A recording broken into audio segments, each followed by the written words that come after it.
this is the first in our what will become a series of what we're calling sessions. And basically what sessions are about is us sharing best practice, not just with Pubble, but broader, I suppose, in how you should go about, I suppose, supporting messaging on your website, engaging with your customers, and also leveraging the Pubble platform so that you get the most out of it. Our first speaker in this series is Stefan Drew, and Stefan is a very good friend of Pubble. He's been a supporter of Pubble for a very long time, and he's also a great guy. And just to put a little bit of context around the talk today, basically I was chatting to Stefan a while back, and he had optimized Pubble in a couple of higher education institutions, and I was chatting to him about how he'd been working in this latest college, and what had he done to get it working so well, because basically the data there was incredibly impressive.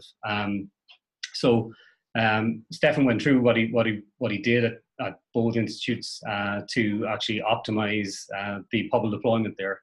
And just when I heard how he did that, I said, Stefan, we gotta share this with other people, because it was just very clever, very simple but very clever way of bringing in the FAQs and optimizing the FAQs, and making sure then that the FAQs were being leveraged by the Pubblebot so that people weren't automatically answering repetitive questions all the time. So Stefan, with that, I'll hand it over to you. And if you could, I suppose, just start off giving a brief introduction to yourself, and then kind of, I suppose, tee it up then by kind of like talking a little bit about Pubble and your, how you use Pubble and all that kind of stuff. That would be great.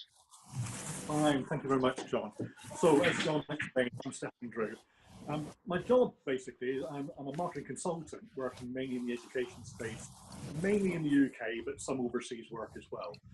Working with both further and higher education, keeping a school, but mainly further and higher education.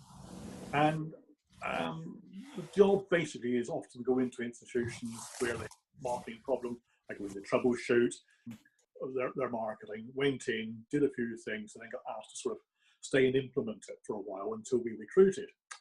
And one of the things, I must admit, this 2 months of implementation after 17 months, it wouldn't let me go. But that was actually really good, because I came across Pubble at that time. And obviously, as with all colleges, this particular college had a website, and people had the opportunity to phone in or email in, because the problem with that is that you're only there during working hours to actually respond to those queries.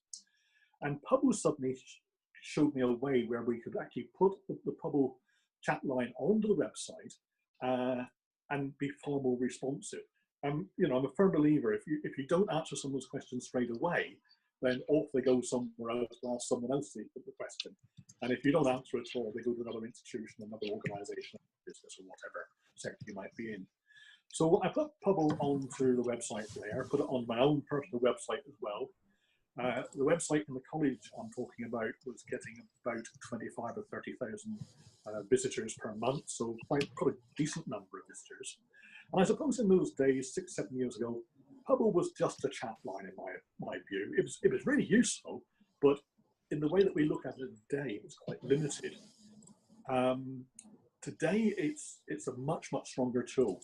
Obviously, it's now AI, artificial intelligence driven, and can do a lot of things that in the old days it couldn't do. But what I did find in those days was that because we had a team of people that would normally answer the telephone, and we trained them to actually work with Pubble, they were either answering the phone or answering Pubble queries. And over quite a short period of time, we found that the telephone rang less and that people used Pubble far more than phoning in. And I think that probably reflects the fact that younger people in particular are more mobile phone orientated. They got thumb disease, don't they? They're using their thumbs all the time, and they would rather do that than actually make a telephone call. So we actually found overall we got more inquiries, but a better quality inquiry. And when we started to get to the stage, particularly in more recent years, where we can use the AI bit of Pubble to actually post a frequently asked question answer to people, then that's revolutionized things, because we're getting people query now that actually get an answer back within seconds and not have to wait for someone to come on duty tomorrow and answer that when they get round to it. And I think that's something that maybe not everyone that's using Pubble recognises how much power there is there. And the way that seems to work, and John will correct me, I'm sure, if I'm wrong, but there are trigger words as people type in. If you put that trigger word in and you set Pubble up correctly, then the right answer will come back. And obviously, recently that's been augmented somewhat with smart prompt. Not only in this initial contact period does it work, but later when you're actually replying in person, if you get to that stage. But the automatic prompt may be really, really good because you have that opportunity of getting an answer there and then straight away. It may be bounce into the web page, or they can deny that access and wait for a real person to answer. And what we found is over time that more and more people will accept the automated answer. And I suppose really using AI and the FAQs, you're producing a lot of data there. And I suspect that virtually no one is using that data. That was my suspicion back some 12 months or so ago. And about 6 months ago, I started digging into it a lot deeper and saying, well, what data does Pubble have that I can use? Now, a lot of us in marketing may well say, well, what questions are going to be asked on my website in terms of search or whatever? And we can dig in, we can look at the search questions, what people have been searching for, and say, well, look, a lot of people in the last month have been searching for how to become a plumber or how to become a brain surgeon or whatever that might be. But I had the suspicion that that information was also available, but in more detail within Pubble. And of course, it really is, because all the questions that are asked and all the conversations are stored. So I sat down and looked at this and decided that if I were to download that, and very simple to do that, just export it, I dropped it into a Excel spreadsheet, and I had 4,000 or thereabouts questions. And it's daunting, 4,000 questions. How do I analyze this? And of course, I'd set Pubble up in such a way that on a day-to-day basis, as questions were coming in, they were appearing up on my screen anyway. And I was getting a nuance of what was going on. But of course, as managers and directors, we don't have time to watch the screen all the time for every question that comes in on the website. It just isn't the day for that. So I was getting an indication of questions that are coming in, but not until I downloaded into Excel did I get any idea of the totality of what was going on. So I then spent some time thinking, well, how do I analyze this? And I basically just went through all the questions and just marked them.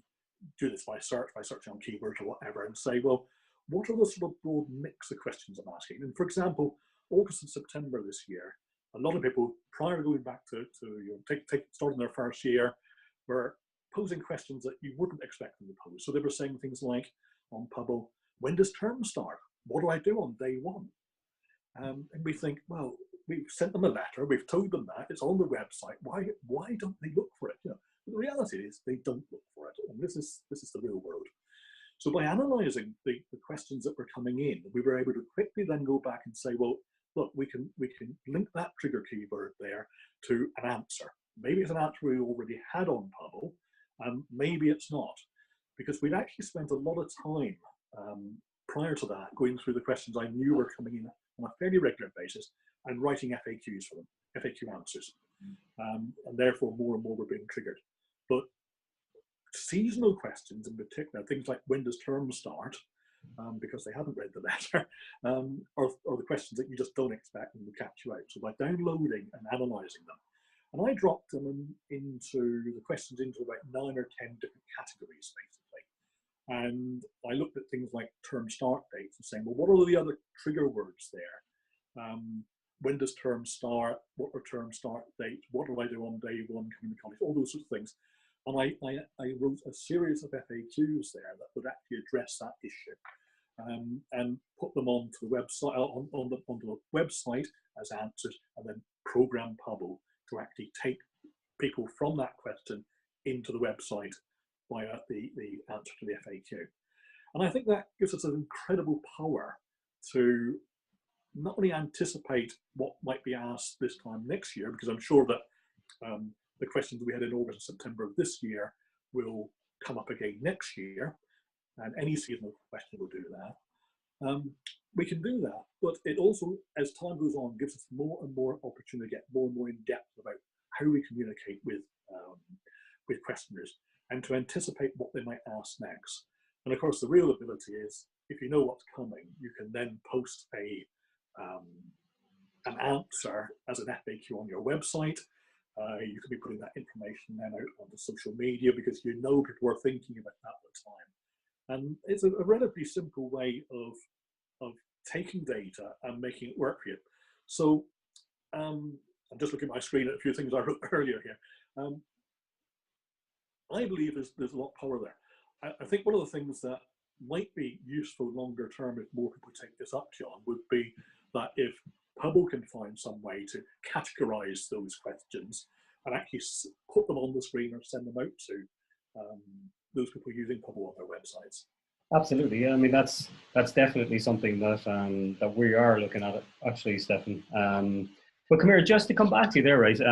In terms of, like, say, if, you know, just help the guys to understand, right? In terms of your time spent answering questions versus the time you spent analysing the data, could you give us some kind of feelers on that? Yes, I mean, 4,000 questions, download them takes just a few moments, straight into a CSV and into an Excel spreadsheet, and then just running through them. And it doesn't take long just scrolling up and down to get a feel for what there is. And within minutes, I was able to see, you know, that word term date come up quite frequently. And some of the others were a bit more obscure, but I suppose maybe in 30 or 40 minutes, I had a really good feel of the questions that were being asked. And I started to drag and drop them around the screen or label them with colours and all sorts of different ways I tried to do it, to actually then determine what they are. But it doesn't take very long at all. And then writing the answer takes a bit longer, but it takes no longer to write an answer in my book as it does to answer an individual asking that question. You know, these days with technology, you can actually dictate the answer and get it onto a screen, you know. So, Stefan, you know, the guys that were actually answering the questions day to day, the 4,000 questions that were in that college, were any of those guys adding FAQs as they were answering the questions? So no, sadly not. Although you and your team had trained them, I don't think they had time in the day to actually do that. I don't think that in many colleges, the people that are answering actually understand the full ability. They focus on answering the question rather than what else can we do with this technology. And I think it's, as managers, directors, we need to sort of be the people that actually dig in and say, hey, what else can this do for us? Yeah. How do we? And then obviously delegate it to whoever, you know, can answer that question. It may well be then you pull that group of people that are answering questions together and say, well, what's the typical answer for this question? Because I think in many cases, they're typing that answer, you know, many multiple times, yeah, without actually putting it into the system, which is totally ludicrous, obviously. It's crazy, yeah. I mean, that, like, for us there as a company, like, it would be one of our frustrations that, you know, people would, you know, they could answer the same, you know, as kind of a slight variation of the same question, you know, 4 or 5 times a day, and they'll kind of continue to do that in perpetuity, rather than, you know, like, creating an FAQ, which is incredibly easy to do, and and if they did that, you know, like, the bot will start delivering results for them very, very quickly. Like, the campus accommodation, we can share the case study with people there if they're interested. But campus accommodation, UCC, they optimize for the bot. So I think they added around about 120 to 150 FAQs out of the gate. So before they went live, they added 120 and 150 FAQs. And from that, from 120-ish FAQs, they saw a 40% reduction in calls. 30% of the questions were being fully answered by the bot. And I think around 40% of reduction in emails as well. So the problem with, like, you know, straddling kind of like live chat and email is that if you kind of get bogged down in email, you end up kind of, you don't get any of the efficiencies that you can get with, you know, a system like Pubble, whereby the bot can automatically answer questions, or that you can have canned responses that automatically, you know, answer certain questions. Whereas if you get into email, you're kind of like covering the same ground over and over again. So yeah, just interested to see, like, if you know, because, like, in every training session that we would do with any type of organization that's using Pubble, we go really big on trying to encourage them to add FAQs. But try to get people to do that as kind of like as part of the workflow is a tricky task for us. And I think people are also somewhat limited there in their mindset of how you answer an FAQ. Most people will write something and put it under a screen and you know, onto the website or wherever, and then link the Pubblebot, you know, through to that. Whereas what are we doing at this moment? We're talking to one another, you know, in two countries, on Zoom, on a VoIP system, and recording that. So my view would be that when you put an answer on the website, by all means, yeah, put it as a text copy, but also add a video to it. Why not just give that answer briefly on a video? That may only take 20 seconds or so, but it gives people the opportunity to actually say, you know, to be able to go in and just read the answer or listen to the answer. Because one of the resistant points I get with people when I say, well, answer an email or use Pubble or whatever it is, well, people don't like being answered by a bot. But yeah, use the bot to drive people through without possibly even knowing it's a bot, you know, but give them a live person with a videoed answer. Yeah, like that's one of the tricky things for us to get right as well. And say in the early iterations of the product, when we started focusing on bot technology and AI, we certainly don't, like, every time that the bot steps into the interaction with the visitor or student, we need to make sure that they realize it's a bot, because you end up, you know, you don't want to trick people. You want to, like, it's all about being efficient at that part of the process, you know. So like in the early iterations of the UI, the bot was kind of coming back, and people thought that they could, like, you know, completely interact with the bot as if this was completely self-serve, you know, like, and, you know, not a manned solution at all. And so we kind of pull back from that, and the bot basically steps into the flow at certain parts of the flow, and then the role of the bot, once the kind of initial question is asked, the role of the bot then kind of flips to helping the agent in the backend, so the person that's answering the question. If you're adding FAQs, and say, like, you know, a conversation might start off with, like, for example, I had a conversation just before I came on the call here with a university in Austria, and they were asking about using Pubble for a live Q&A event. So it started off asking about live Q&A event, and then it kind of progressed on to, okay, how do we add this onto our website? How is it embedded? Can we customize the UI? And then kind of continued on, and then eventually we got down to the, you know, the pricing part of the conversation. So, like, within that one single thread, there was probably, like, you know, 8 to 10 questions that the person, like, as they kind of got more and more familiar with the product, that they started answering or started asking me. And as part of that, then the bot kept, like, there's basically a little kind of bulb that comes on in the response bar, and every time that the bot has got an answer for you, basically the light will turn on in the bar. And all you need to do is click on the bulb and push the answer straight through to the person. So, like, I might edit that text, or I might, you know, just use some of it and say, you know, like, but the point is, like, is that it's not just at the kind of start of the conversation when somebody asks a question. The bot, like, if you do add those FAQs all the way through the conversation with the student or the customer, whoever it is, the bot will be stepping in. Not a kind of an annoying way. It's just the light comes on, and if you ignore it, the light goes off again. If the light, you know, a light comes on again, you can use it. But the point is, it's about leveraging that knowledge, that latent knowledge that you build up in the system, so that you can recycle that over and over again, making you much more efficient. And I think we need to look at where we get, where we determine what the FAQs might be, because the people with the most knowledge of that will be the people that are normally answering the phones. Before you have Pubble installed, and then later when you've got Pubble installed, obviously the people are actually answering the questions there. And it certainly, to me, is so cost effective to actually put answers into the database. Absolutely. Like, you know, like, one of the technology choices that we made very early days in Pubble was basically page level threads. So if I'm on a computer science course, the thread relates to the you know, the page that it's on.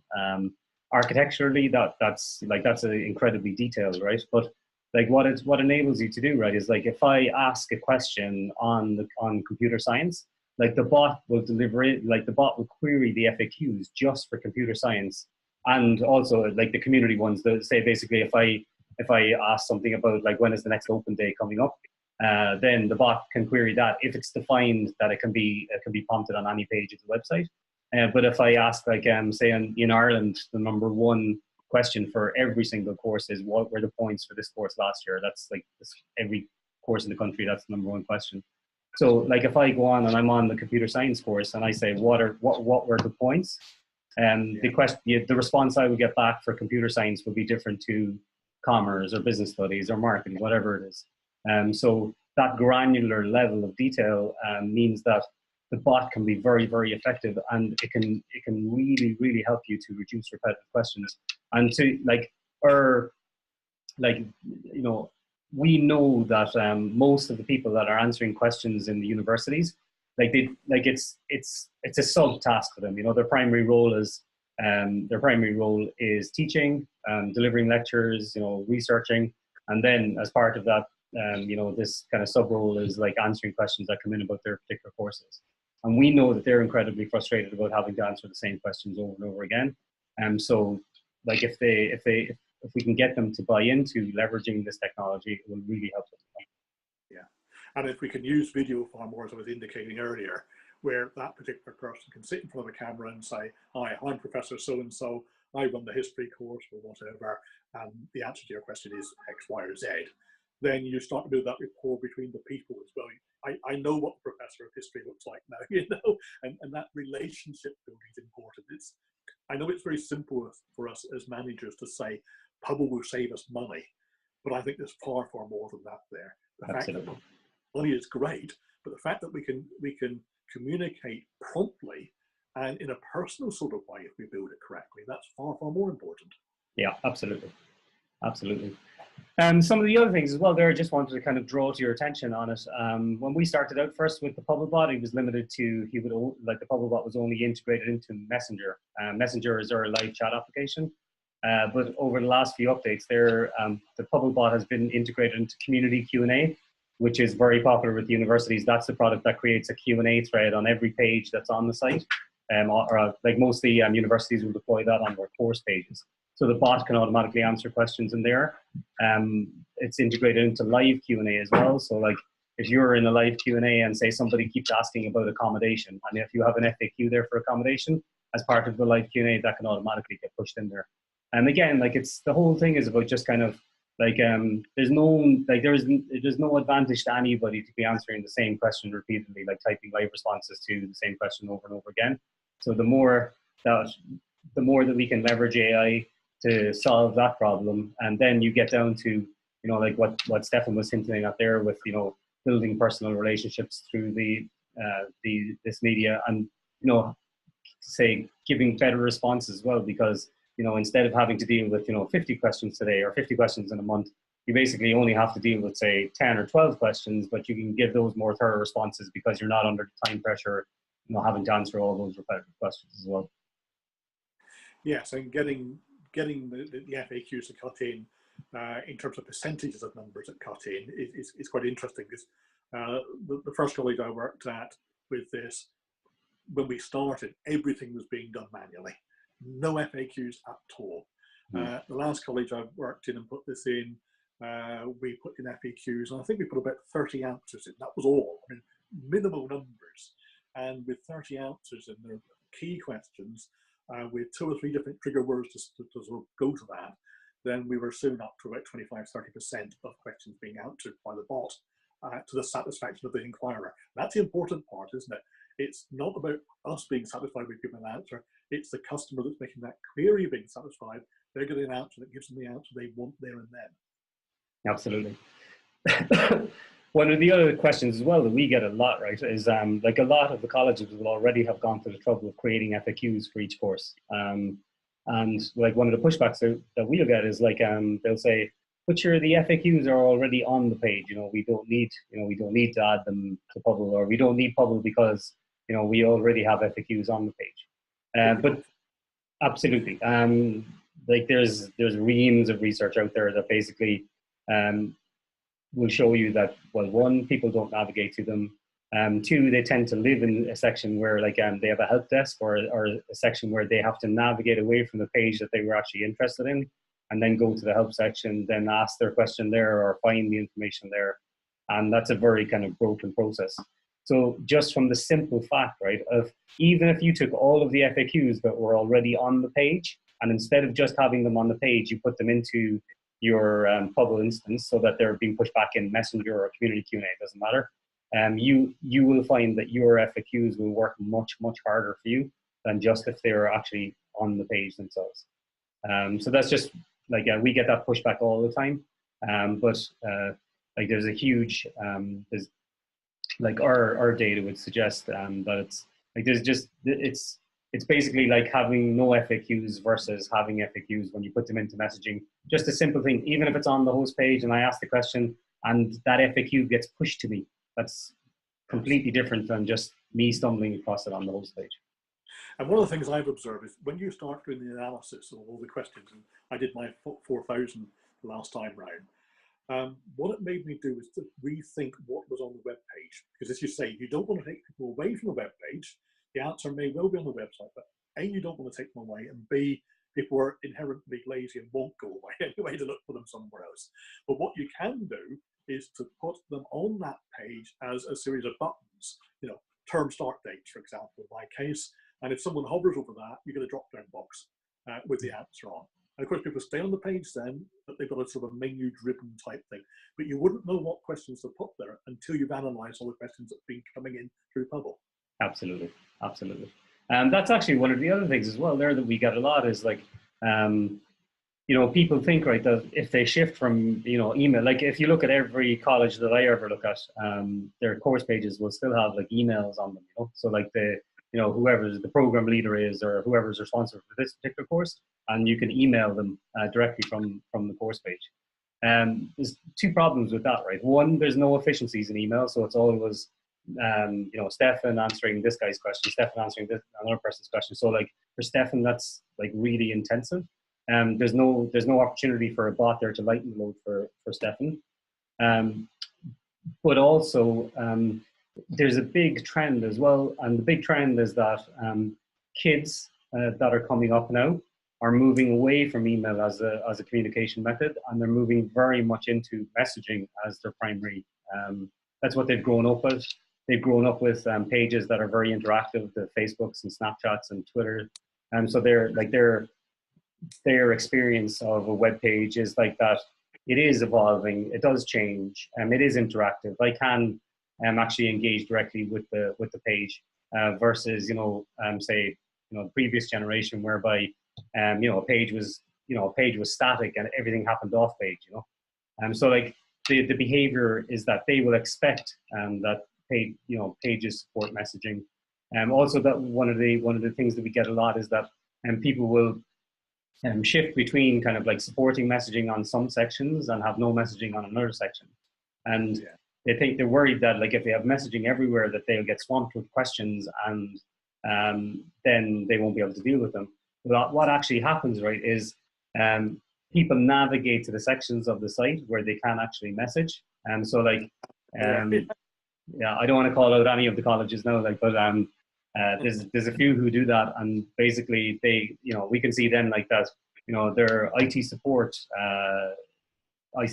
section gets a lot of questions from like international students, you know. So like the ideal way is to make every page, like not necessarily your index page, you know, like, but every page across your site have the same messaging experience there. Now on course pages, you know, like Community Q&A works really well to create a course level Q&A thread there. But also like then in different sections where, like, say if I was asking private questions and use like Pubble Messenger or a live chat solution. And the reason that you'd use that there is because a private one-to-one conversation is much more is more appropriate there, because typically they're dealing with things that are sensitive in nature, or even things like the counseling section, maybe international students where you know, the value of the leads is very, very high, and you know, the teams there want to work those leads. So like in that kind of case, like maybe you'd leverage Pubble Messenger so that you have private chats and that. But all the time then across all of those, no matter whether you're using Community Q&A or you're using Pubble Messenger, like the opportunity there to leverage the bot all the time. Because even if it's a very high value med student that wants to come and study in Dublin, there is no advantage to you or that person in one, making them wait for making them wait for you to reply, when the bot can automatically answer their question. And the value as well is like the bot steps in the part of the flow where you've already captured the contact details of the prospective student. So just little things like that that we like to see, in terms of this session here being kind of like best practice around the use of the bot. Consistently deploying the messenger or the community Q&A across pages, and then making sure that like the bot is only as smart as well as the FAQs that you add in there. So if you've got 2 FAQs, the bot's not going to be very effective. If you have like 50 FAQs, it starts to get very interesting. If you've got like 20 or 10 FAQs for the course that you manage, that would probably capture maybe 50% of the questions that you get in for that particular course. Yes, and I go back on that. I said earlier I downloaded 4,000 questions at one college.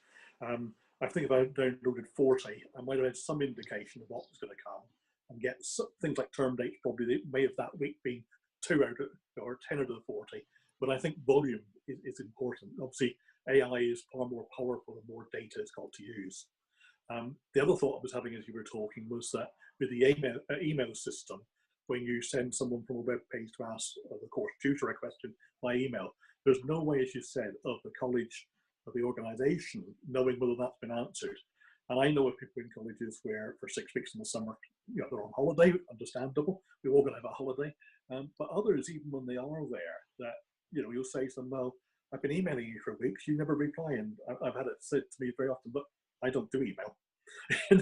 So clearly any question put to that course tutor that doesn't do email, clearly is never going to be answered. Whereas if we put them through Pubble, we can see whether they've been answered or not. And if someone doesn't intervene within whatever time limit we put on it, 12 hours, 24 hours or whatever, at least then we've got some way of managing that situation.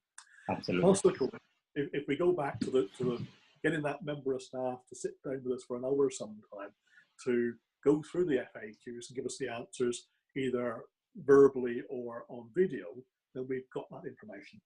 I think the last thing I'd say there on video, if you're going to use video, thinking about your international students when someone asks that, because we all have different accents and speak at different speeds and such like, I would certainly add text to that, but put captions on it so people can understand exactly what's being said. Absolutely, yeah. Building better relationships and giving better quality answers. Yeah. Great point. Particularly as well there for students, if you do have an international audience, that's if you're coming in, and like you'll even see there a lot of times there people's will kind of their questions will be a little bit in broken English sometimes, like if you're analyzing the data there. So obviously, like if their question is coming in broken English, if you are providing a video response, closed captioning will really help in terms of, help them to kind of like slow the video down or pause the video and read what's being said and process it. So yeah, that's a really good suggestion, stuff. I like that. Okay, guys from Heidi or Andrew or Shane, have you guys got any questions for Stefan there while we have him? Silence. Sorry, I think the microphone was off. Can you hear me now? We got you, Heidi, yeah. Okay, hang on there. No, I'm okay, thanks. I was just kind of jotting down a few ideas and stuff like that, but I'm just kind of planning a few events for next year and maybe taking a few snippets of information that I can pass on to the others that we'll be working with on this next year, particularly around the FAQs and kind of passing all that on. So yeah. Thanks for that, Stefan. Yeah, Heidi, I would love to see you guys,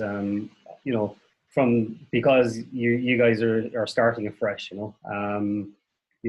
if we get people kind of leveraging the FAQs from the get-go, we like in Pubble, like the Pubble's own use of Pubble, right? So our team's use of Pubble, like we can see the FAQs are answering around 50% of the questions on the site at the moment. So like for you guys there, I mean, if you could automatically reduce the questions that are coming in for each, not the question volume, no, right? You don't need to reduce the question volume, but just the question volume that they need to deal with. If you could reduce that by 50%, I mean, like, every lecturer in DIT there would be absolutely singing your praises for it, you know. And yeah, no, yeah, it's massive. I wonder, would it be worth doing a webinar with split screens on FAQs just to show people how easy it is? yeah, to be honest, like for these sessions here, I don't want them to be too salesy on. Obviously, this one has been kind of talking an awful lot about Pubble, but like we're going to do these sessions, and they're going to be just like good website engagement, like different topics like that.